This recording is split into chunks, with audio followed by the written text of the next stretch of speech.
Selamat sore pemirsa, Anda saat ini menyaksikan special report petaka di lereng Gunung Marapi. Pemirsa, bencana lahar dingin dan banjir bandang yang menerjang sejumlah wilayah di Sumatera Barat mengakibatkan 67 orang meninggal dunia. Sementara korban hilang bertambah dari 27 menjadi 32 orang dalam pencarian. Selain itu pemirsa, untuk keluarga terdampak berjumlah 1.543 kartu keluarga dan 33 orang luka-luka. Data ini berdasarkan laporan Pusat Pengendalian dan Operasi Badan Nasional Penanggulangan Bencana hari Rabu siang. Pemerintah saat ini tengah menyiapkan sejumlah solusi untuk mengatasi dampak kerusakan bencana, diantaranya perbaikan jalur transportasi, modifikasi cuaca, hingga opsi relokasi rumah.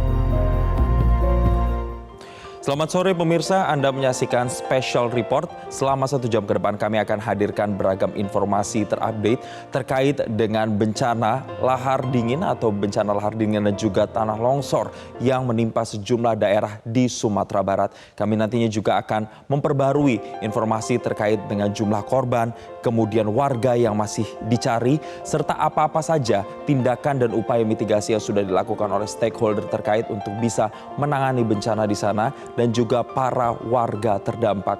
Dan inilah pemirsa, langsung saja kita simak dan kita jelang special report untuk Anda.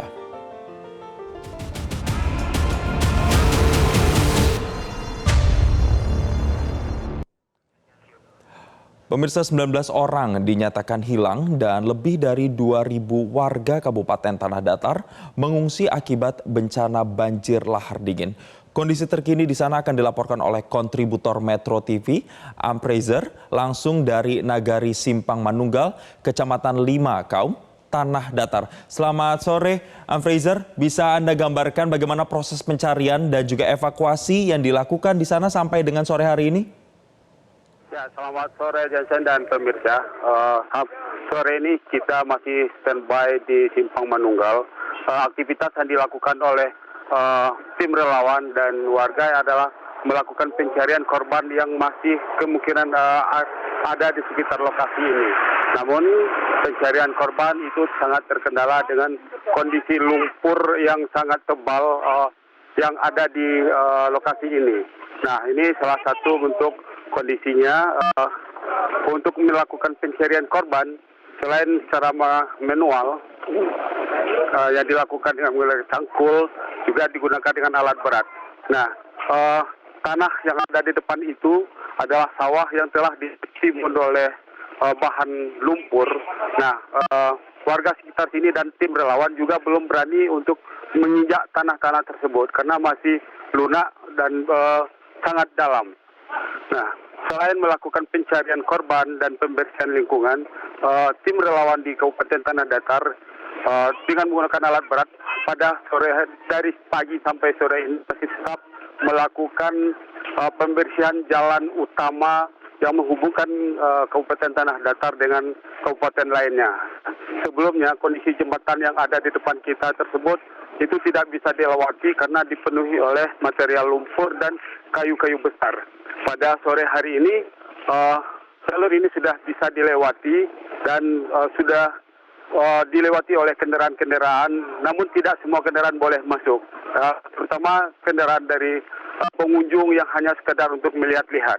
Nah, untuk kondisi ini, petugas lapangan memasang portal dan melarang kendaraan masuk ke lokasi ini karena selain mengganggu aktivitas relawan untuk membersihkan material lumpur, juga mengganggu alat berat untuk bekerja. Jason. Ya, Fraser, dari proses saat ini evakuasi dan juga upaya untuk kembali menyambungkan koneksi jalan di sana, tapi saat ini belum sempurna, apa yang masih menjadi kendala sebenarnya di sana? Ya, yang masih menjadi kendala utama adalah kondisi cuaca yang sangat tidak menentu. Nah, setengah jam yang lalu itu daerah sini sangat mendung. Nah, namun pada sore hari ini sudah di sekitar tempat kita ini sudah cerah. Nah, namun bisa kita lihat di sekitar puncak Gunung Merapi sekitar situ sudah gelap. Nah, ini menjadi salah satu kendala yang ditemui oleh tim relawan di sini untuk bekerja. Selain kondisi cuaca yang tidak menentu ini, mereka juga tentunya takut dengan bahaya susulan. Jensen.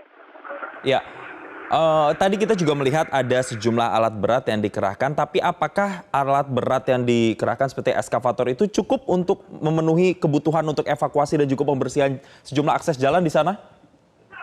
Ya, sebenarnya ini belum sangat memadai, masih sangat kurang karena banyaknya volume yang harus dibersihkan.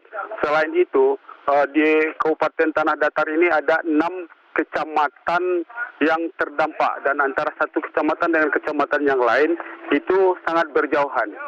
Nah, dan masing-masing kecamatan memiliki kesulitan dan relatif sangat susah untuk dimasuki atau dikunjungi. Nah, seperti salah satunya adalah daerah yang masih terisolir karena jembatan putus Sungai Jambu yang ada di Kecamatan Pariangan. Sampai saat ini alat berat belum bisa masuk ke lokasi tersebut karena jangankan alat berat, kendaraan roda 2 pun juga belum bisa untuk menyalurkan bantuan kemanusiaan. Relawan dari BPBD Tanah Datar terpaksa memikul alat-alat atau logistik yang akan disalurkan ke daerah Sungai Jambu. Nah, artinya memang sangat kurang alat berat ini. Tadi pagi kita juga sempat mewawancarai Bupati Tanah Datar bahwa mereka juga sangat mengharapkan bantuan alat berat dari berbagai daerah agar relokasi atau agar material-material longsor dan banjir dan lahar dingin ini dengan cepat dibersihkan. Jensen. Ya, Fraser, di tengah upaya pembersihan jalan dan akses di sana, bagaimana dengan kebutuhan logistik? Apakah kebutuhan logistik yang hendak disampaikan kepada warga terdampak di sana sudah dapat tersampaikan atau tersalurkan, Fraser? Ya, untuk logistik memang kita lihat memang sudah sangat banyak sekali logistik untuk yang masuk. Nah, seperti di dekat sini kita juga lihat ada dapur umum. Nah, dapur umum ini logistiknya berasal dari logistik yang ada di posko induk. Nah, kita lihat tumpukan logistik yang telah disalurkan di sekitar sini, ada mie instan dan beras serta kebutuhan-kebutuhan lainnya. Nah, dapur umum ini adalah selain untuk menyiapkan makanan pagi, siang, dan malam untuk relawan dan pengungsi, ini dapur umum ini juga digunakan untuk masyarakat terdampak lainnya. Nah, untuk mengetahui lebih lanjut tentang dapur umum ini, mungkin kita bisa tanyakan langsung dengan yang koordinator dapur umum ini. Bapak, mohon waktu sebentar. Pak, ini dapur umum dari mana, Pak? Kami dari koordinator dapur umum lapangan, khususnya di Provinsi Sumatera Barat, di Manajemen Sosial Korban Bencana Alam. Di belakang sudah terlihat para relawan Taruna Siaga Bencana bahu-membahu mempersiapkan makan para korban bencana longsor di Nagari, di di Makaum dan Nagari Cubada. Kalau sekitar sini, Pak, ini yang ikut bekerja ini apakah relawan dari daerah luar atau warga sekitar sini juga? Mengenai yang membantu tentang logistik kami terdiri dari ibu-ibu PKK yang diutus oleh Nagari, Wali Nagari, juga adik-adik mahasiswa kita itu, UIN, Universitas Negeri Islam, yang notabene adalah jurusan psikologi Islam. Ini adik-adik tuh. Untuk mempersiapkan makan malam, kami menyediakan mulai dari sarapan pagi, makannya siang, diantar ke tempat lokasi pengungsian dan tempat terdampak bencana longsor. Nah, kira-kira apa yang sangat dibutuhkan oleh dapur umum ini, Pak? Apakah semuanya sudah terpenuhi? Kami dari Kementerian Sosial sudah memenuhi semua bahan dari permakanan, logistik. Pak, saya lihat kembali. Ya, oke. Dari itu kami menerima bantuan dari Kementerian Sosial. Oke, terima kasih Pak Win. Ya. Ya, Jansen, itulah salah satu bentuk gambaran aktivitas di dapur umum yang ada di 5 kaum ini. Jansen. Baik, terima kasih Fraser yang melaporkan dari Kabupaten Tanah Datar, Sumatera Barat. Nanti kami akan update lagi perkembangan dari sana. Selamat bertugas kembali. Dan pemirsa, kami akan mengulas kembali untuk Anda dari bencana banjir lahar dingin yang memang terjadi dan berdampak di sejumlah wilayah di Sumatera Barat dari awal terjadinya, yakni pada hari Sabtu lalu, yang kemudian ini juga berdampak terhadap sejumlah permukiman warga, fasilitas umum, dan juga akses jalan yang terputus. Kami tampilkan begini kurang lebih visualnya pemirsa, di mana di sebelah kiri saya ini kita gambarkan sebagai Gunung Marapi, dan memang ada jalur-jalur yang seharusnya ini menjadi jalur sungai yang berhulu terhadap Gunung Marapi itu sendiri. Tapi sebelum sampai ke sana pemirsa, mungkin saya akan perjelas terlebih dahulu. Banjir lahar dingin dan longsor ini terjadi itu pada hari Sabtu kemarin 11 Mei 2024 dan terjadi sekitar malam hari, yaitu pada 21.30 waktu Indonesia Barat. Dan ini merupakan bencana alam pemirsa yang terjadi akibat intensitas curah hujan yang tinggi di hulu Gunung Marapi dan kemudian memicu adanya aliran lahar hujan. Nah, lahar dingin sendiri pemirsa adalah aliran lumpur yang kemudian terbentuk setelah letusan Gunung Marapi.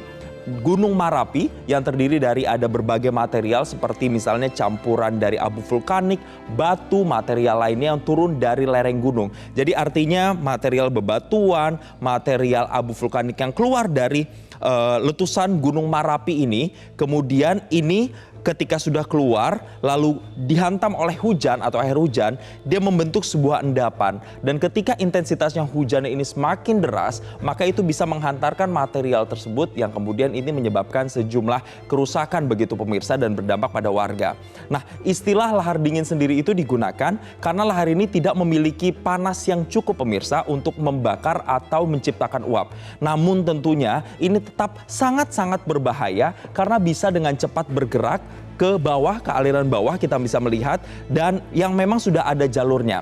Nah, material ini kemudian turun, ini mengalir pemirsa dari gunung yang ada di depan saya ini. Kita boleh tampilkan lagi, dia akan turun pemirsa dibawa oleh hujan ke lembah-lembah dan juga sungai-sungai yang berhulu ke Gunung Marapi. Karena biasanya memang gunung daerah-daerah yang memiliki gunung berapi ini memiliki jalur-jalur sungai yang memang fungsinya untuk menghantarkan material lahar dingin, seperti kalau di Sumatera Barat ini di dekat Gunung Marapi ini ada Sungai Pua, ada Sungai Candung, Sungai Pariangan, Sungai Tarap, dan juga Sungai Batipuah. Ada 5. Tapi kemudian kenapa bisa jadi bencana yang sungguh hebat, dampaknya sungguh dahsyat untuk masyarakat? Karena intensitas hujan yang tinggi, sekali lagi pemirsa, membuat sungai-sungai ini, 5 sungai ini menjadi tidak berfungsi. Sehingga menyebabkan sungai tersebut meluap dan akhirnya menciptakan jalur baru yang kemudian ini membawa material-material dari Gunung Marapi itu sendiri yang membuat jalur itu lebih dangkal dibandingkan sungai-sungai yang bermuara ke hulu Gunung Marapi. Dan kemudian resiko yang ditimbulkan pemirsa tentu saja kita melihat ada kerusakan fasilitas umum, longsor, hingga banjir bandang. Tidak hanya itu pemirsa, yang juga membuat kita harus waspada terutama warga yang ada di sana adalah ketika BMKG ini sudah memberikan peringatan bahwa nantinya ada potensi untuk terjadi banjir lahar susulan karena memang potensi cuaca ekstrim yang akan terjadi di beberapa wilayah di Sumatera Barat ini bahkan masih terjadi sampai dengan sepekan ke depan. Untuk itu memang sudah dilakukan berbagai upaya pemirsa hingga saat ini, termasuk upaya untuk memodifikasi cuaca agar nantinya dampak hujan itu tidak kemudian menimbulkan dampak yang sesignifikan itu, memberikan dampak yang destruktif atau menghancurkan sejumlah fasilitas yang ada di sana. Pertanyaannya kemudian adalah apa solusi yang paling urgensi tinggi yang harus dilakukan? Memang ada solusi jangka pendek mulai dari naturalisasi sungai yang tadi sudah disampaikan sampai dengan solusi atau rencana jangka panjang, yaitu adalah relokasi warga dari wilayah-wilayah yang memang masih berdekatan dengan Gunung Merapi atau berada di sekitaran sungai yang bermuara ke Gunung Merapi. Tapi nanti kita akan melihat upaya-upaya terkini yang nantinya akan dilakukan oleh pemerintah dan juga stakeholder terkait agar bencana ini kemudian tidak menimbulkan korban jiwa lagi dan bahkan terulang di waktu yang berikutnya. Kami masih akan kembali pemirsa untuk update informasi terkait dengan bencana banjir lahar dingin di Sumatera Barat. Tetaplah bersama kami di Special Report.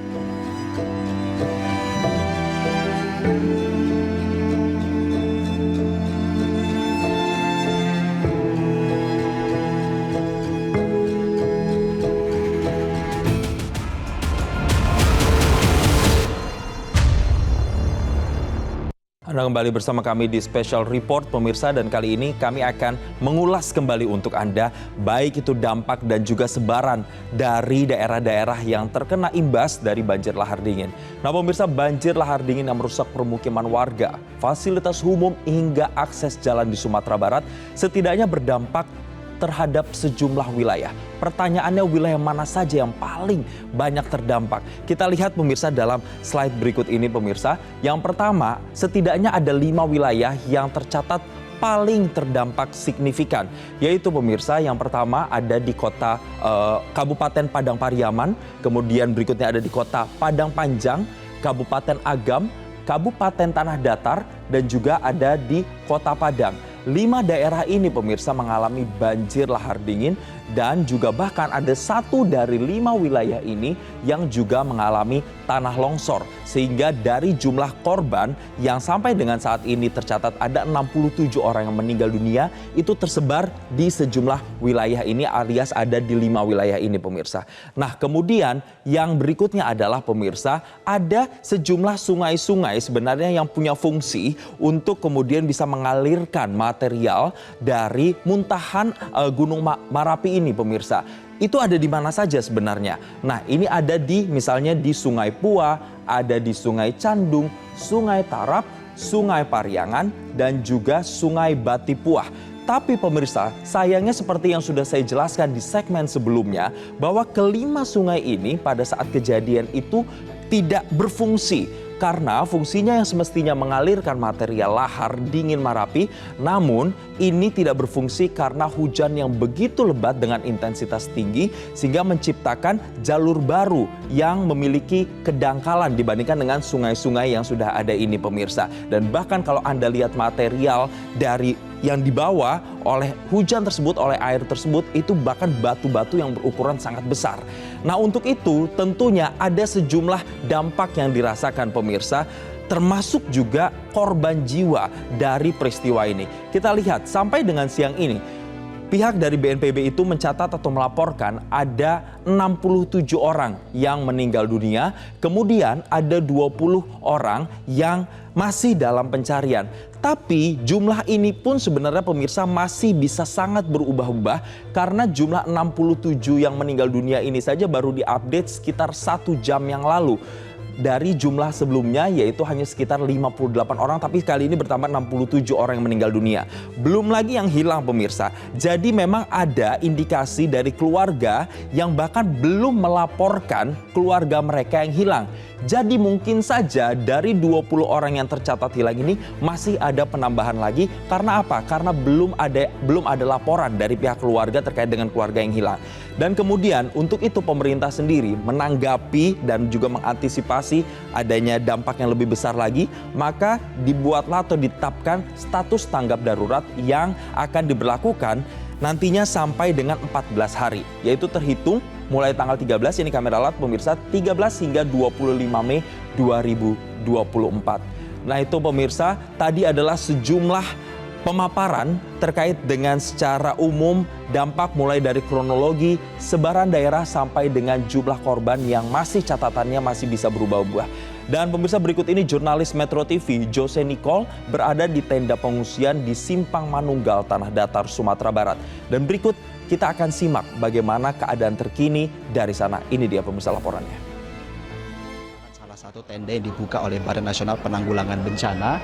Hari ini Kepala BNPB Lejen TNI Suharyanto hadir langsung untuk meninjau seperti apa persiapan daripada pusat bantuan yang tersentralisir di dekat Simpang Manunggal ini. Visual yang Anda lihat saat ini merupakan salah satu bantuan yang sudah disortir secara rapih oleh pihak berwajib, dalam hal ini BNPB, untuk para bantuan kepada masyarakat dan beberapa hal seperti popok bayi, tisu, handuk, dan juga hal-hal yang berkaitan dengan sanitasi dasar seperti juga makanan yang siap saji dan lain sebagainya sudah dikerahkan. Beberapa hal yang juga dapat kami informasikan, Anggi, memang kami masih lihat banyak sekali anak kecil yang berada di wilayah posko yang terpadu ini. Anda lihat di sini merupakan salah satu tempat rujukan bagi para pengungsi yang merasa aman begitu, karena pihak yang berwajib selalu standby di sini. Kami melihat adanya tim medis, tim konselor, banyak juga beberapa pihak daripada pemerintah kabupaten kota maupun provinsi. Dan beberapa informasi yang dapat kami sampaikan, Anggi dan juga pemirsa, di Tanah Datar ini sendiri berkaitan dengan total daripada pengungsi di tingkat kabupaten ini sebesar 2.700, sedangkan untuk yang berada di sekitar Simpang Manunggal ini berada di angka 399. Dan memang salah satu hal yang menjadi keputusan daripada warga sekitar ini adalah tidak terlalu melakukan mengungsi yang tidak terlalu tersentralisir di sekitar Simpang Manunggal maupun di wilayah yang terlalu jauh, terutama yang berkaitan dengan daerah di dekat sungai yang meluap karena masih terisolir. Maka warga di sekitar sini lebih banyak memutuskan untuk tinggal di rumah kerabat-kerabat yang mereka kenal yang tidak terlalu jauh dari posko ini. Dan Anggi, seperti inilah situasi terkini dari tenda BPBD, dan untuk sementara demikian yang dapat kami laporkan. Kembali ke Anda di studio.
Dan pemirsa, kali ini kami juga akan ajak Anda untuk berbincang bersama dengan warga yang terdampak bencana lahar dingin di Kabupaten Tanah Datar. Ada Ibu Nurmailis. Selamat sore Ibu Nurmailis. Ya, Ibu Nur, boleh mungkin audionya masih kurang jelas begitu? Boleh cek audio lagi Ibu? Boleh jawab saya? Ya, selamat sore Pak. Ya, baik, sudah mulai terdengar. Baik, Ibu sekarang boleh dijelaskan saat ini berada di mana Ibu?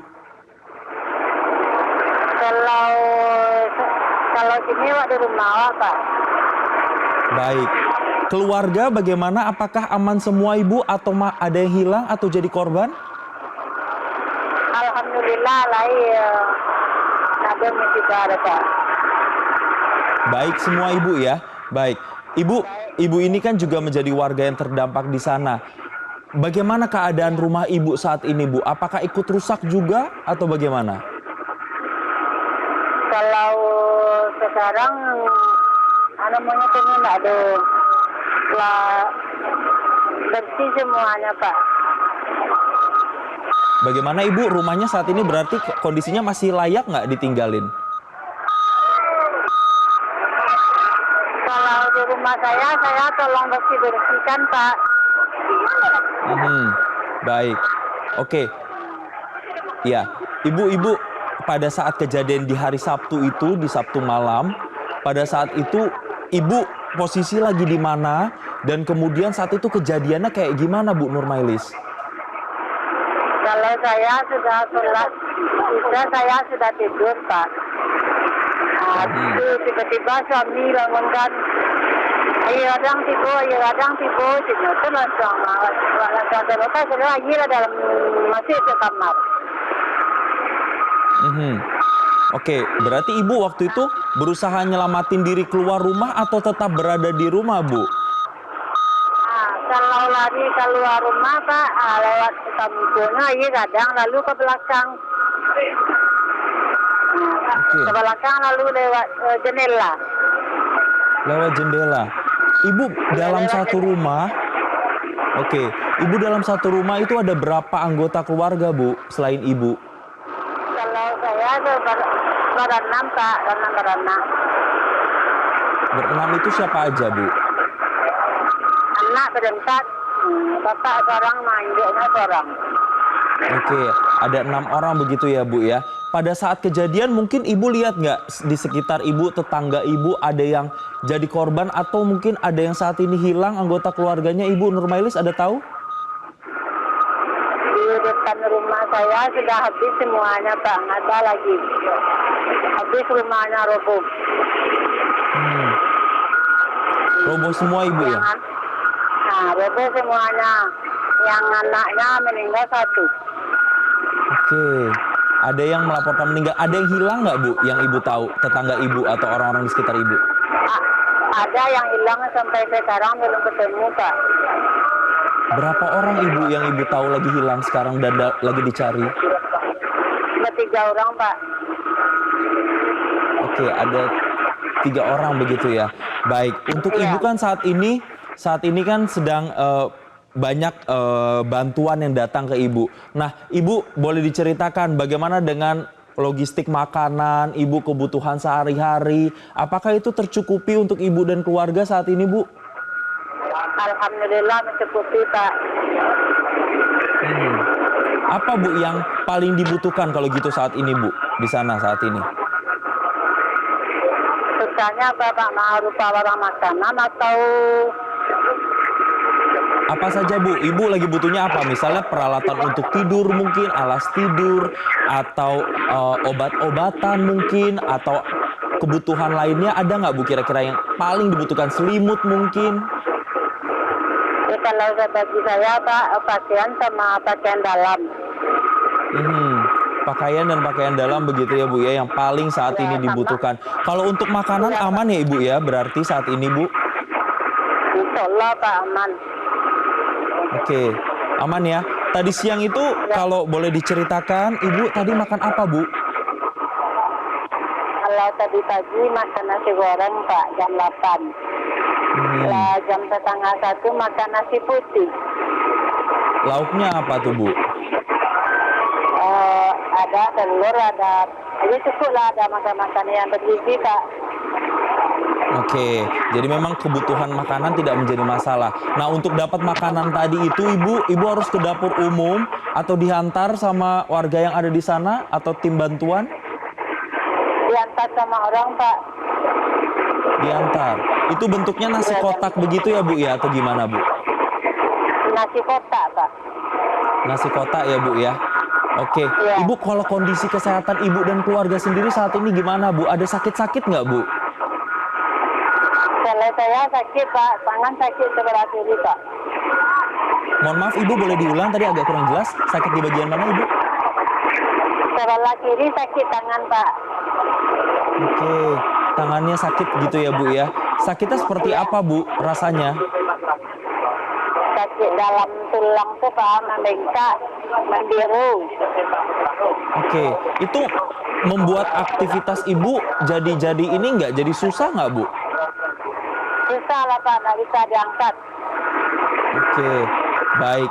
Terakhir Ibu, karena ini saat ini kan pemerintah banyak juga kemudian pihak-pihak yang lagi bantu warga di Sumatera Barat, khususnya juga Ibu di Kabupaten Tanah Datar. Apa Bu yang ingin disampaikan kepada pemerintah misalnya atau masyarakat untuk bisa mendoakan dan membantu warga yang ada di sana Ibu?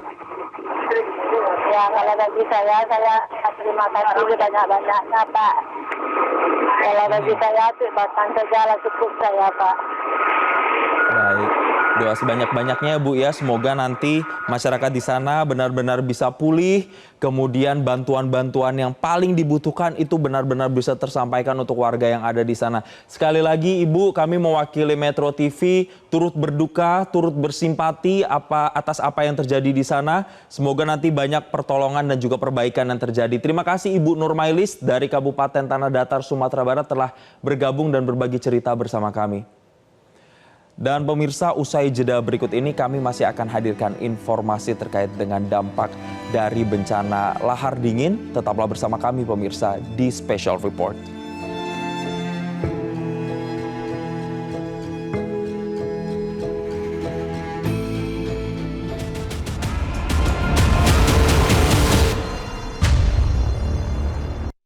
Dan pemirsa, kami akan kembali melihat kondisi terkini lokasi bencana lahar dingin Sumatera Barat. Sudah bergabung bersama kami jurnalis Metro TV Jose Nicole langsung dari Kabupaten Tanah Datar. Selamat sore, Jose, bisa Anda gambarkan bagaimana dengan perkembangan terkini? Apakah ada jumlah dari orang yang meninggal yang bertambah atau proses yang saat ini dilakukan seperti apa?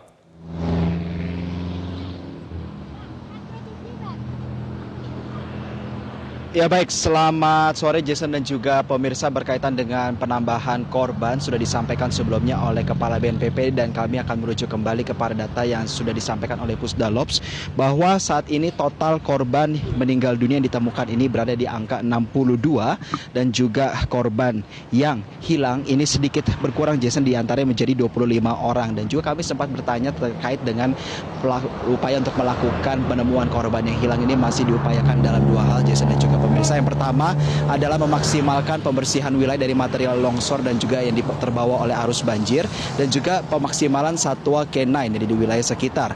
Dan informasi lainnya dapat kami sampaikan Jason dan juga pemirsa terkait dengan pencarian korban ini tidak hanya dilakukan oleh pihak terkait, namun para relawan yang juga atau mungkin keluarga yang dalam hal ini merasa kehilangan keluarganya menyampaikan ciri-cirinya kepada pihak terkait ini juga turut mendukung proses pembantuan pencaharian yang dilakukan oleh tim gabungan, terutama oleh tim Basarnas, BNPB dan juga pemerintah kabupaten kota. Dan Jason, berkaitan dengan agenda rangkaian hari ini, pihak daripada pemerintah pusat dalam hal ini BNPB melakukan kunjungan kepada beberapa titik pengungsian. Yang pertama adalah di Tanah Datar, tepatnya di dekat Simpang Manunggal. Ada beberapa hal yang disampaikan juga berkaitan dengan korban Jason dan juga pemirsa dipaparkan kepada para masyarakat. Yang pertama adalah golden time atau waktu prima untuk mencari para korban ini telah ditentukan 6 kali 24 jam per kemarin dan juga lusa, namun bervariasi masih di setiap daerahnya. Dan juga disampaikan bahwa jika dalam waktu 6 kali 24 jam ini korban tidak dapat ditemukan, maka dikembalikan lagi kepada ahli waris, dalam hal ini keluarga, apakah dalam tanda kutip sudah mulai mengikhlaskan atau masih ingin tetap dicari. Karena jika ingin tetap dicari Jason dan juga pemirsa, maka pihak daripada berwajib ini masih akan terus mengoptimalkan beberapa langkah-langkah strategis lainnya hingga korban-korban tersebut turut dicari. Hal yang sama juga disampaikan oleh Kepala BNPB di pengungsian di Kabupaten Agam, tepatnya di SDN 08 Kudang Duo, bahwa para korban yang saat ini masih dalam proses ditemukan juga akan tetap dioptimalkan. Dan sedikit informasi Jason, dalam kunjungannya di SDN 08 Kudang Duo Agam, bahwa memang salah satu korban ini juga sempat ditemukan, yang artinya spesifik di Kabupaten Agam sendiri total ada 22 korban yang meninggal dunia dan 1 korban yang masih dicari. Jason. Ya, Jose, kalau kami amati di belakang Anda melaporkan sudah mulai aktivitas dari mobilisasi mobil dan juga kendaraan. Ada juga warga yang sudah mulai warawiri di sana. Bisa Anda gambarkan apakah memang aktivitas warga ini sudah mulai perlahan membaik atau seperti apa, Jose?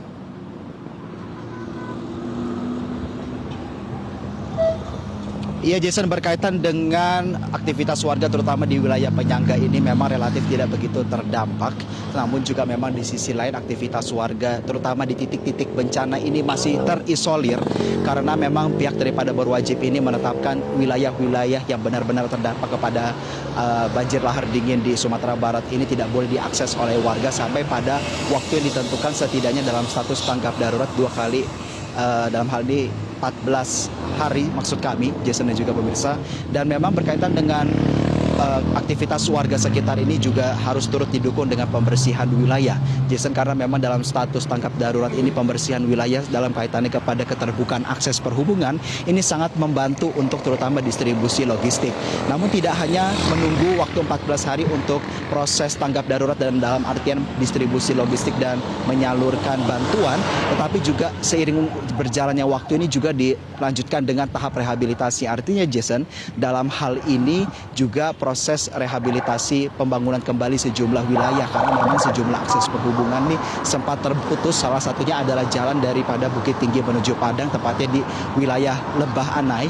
Ada beberapa jalan yang harus terputus, bahkan sampai bagian dari setengah jalan ataupun separuh jalannya terputus, Jason. Namun memang dalam kaitannya kepada proses tanggap darurat selama 14 hari, upaya untuk menyisirkan material-material longsor yang terdampak kepada aspek perhubungan ini terus dioptimalkan dengan menggunakan ekskavator demi distribusi bantuan logistik, Jason.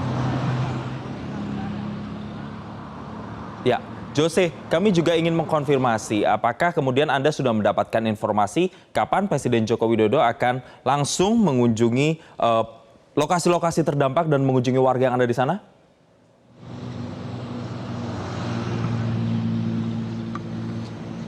Ya Jason, berkaitan dengan hal tersebut sempat kami tanyakan kepada Kepala BNPB Legend TNI Suharyanto yang mengatakan bahwa beliau telah mendengar agenda bahwa Bapak Presiden Jokowi akan hadir untuk meninjau langsung bertemu warga. Setidaknya hal tersebut juga sempat disampaikan oleh Presiden Jokowi dalam keterangan, dan berdasarkan informasi yang kami dapatkan namun masih bersifat tentatif yang kami masih menunggu terus update-nya Jason, bahwa Presiden Joko Widodo diharapkan atau diagendakan untuk hadir di tengah-tengah masyarakat Sumatera Barat besok Kamis, tepatnya pada 16 Mei 2024. Jason, namun meski demikian memang meski menunggu Presiden Joko Widodo hadir di sini, dalam hal ini Badan Meteorologi, Klimatologi, dan Geofisika beserta Badan Nasional Penanggulangan Bencana sebagai perwakilan daripada pemerintah pusat yang telah diperintahkan langsung oleh Presiden untuk meninjau di sini juga setelah melakukan beberapa pekerjaan diantaranya oleh BNPB sendiri seperti melakukan pendataan, mensortir, memberikan beberapa bantuan dan juga hal-hal yang berkaitan dengan penanggulangan bencana, sama halnya dengan BMKG sendiri, Jason dan juga pemirsa, sebagai wakil daripada pemerintah pusat sudah melakukan TMC atau teknologi modifikasi cuaca. Hari ini sendiri Jason dan juga pemirsa sudah dilakukan sorti berupa 2 sorti atau 2 ton berupa penebaran garam untuk memecah awan hujan di beberapa wilayah di luar Sumatera Barat, karena memang upaya penanganan daripada proses rehabilitasi maupun proses tanggap darurat ini salah satu yang paling krusial adalah bagaimana tidak terjadi luapan air sungai lagi yang dioptimalkan dengan satu, tidak terjadi hujan dengan melakukan teknologi modifikasi cuaca. Yang kedua adalah mempercepat pembukaan akses jalan serta melakukan normalisasi sungai secara rutin. Setidaknya 2 strategi tersebut yang dilakukan oleh perwakilan dari pemerintah pusat seperti BMKG dan BNPB sebelum menunggu arah lebih lanjut oleh Presiden Joko Widodo yang berdasarkan informasi yang kami dapatkan sedang diupayakan untuk diagendakan untuk besok Kamis tiba di Sumatera Barat. Jason. Baik, terima kasih Jose Nicole melaporkan langsung dari Kabupaten Tanah Datar, Sumatera Barat, dan selamat bertugas kembali.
Pemirsa, mengantisipasi bencana banjir lahar dingin ke depan, pemerintah provinsi saat ini memetakan hulu sungai, termasuk mengkaji alur-alur sungai yang beresiko.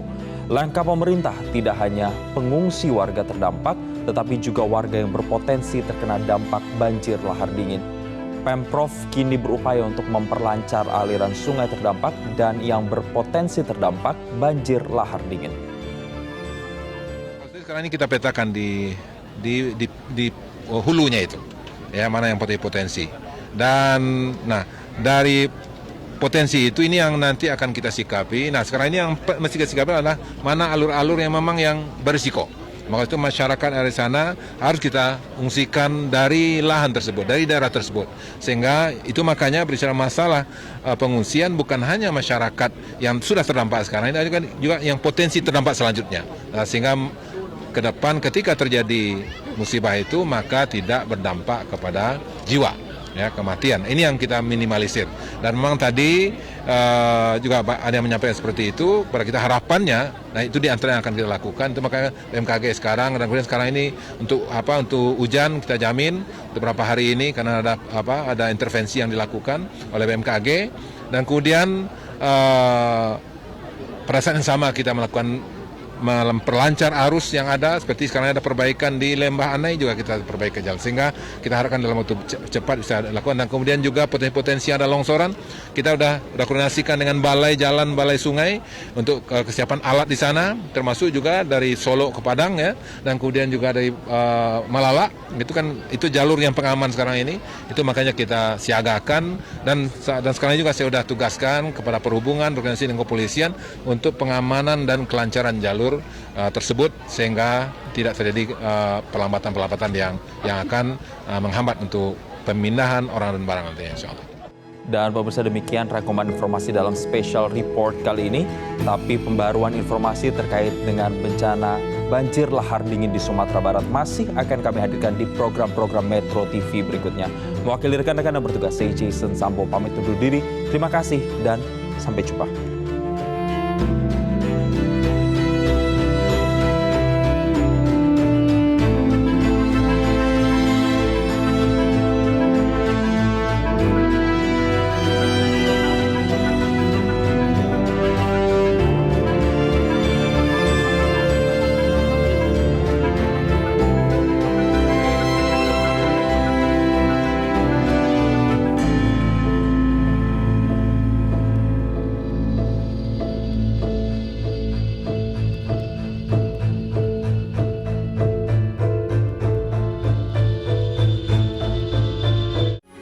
Metro TV.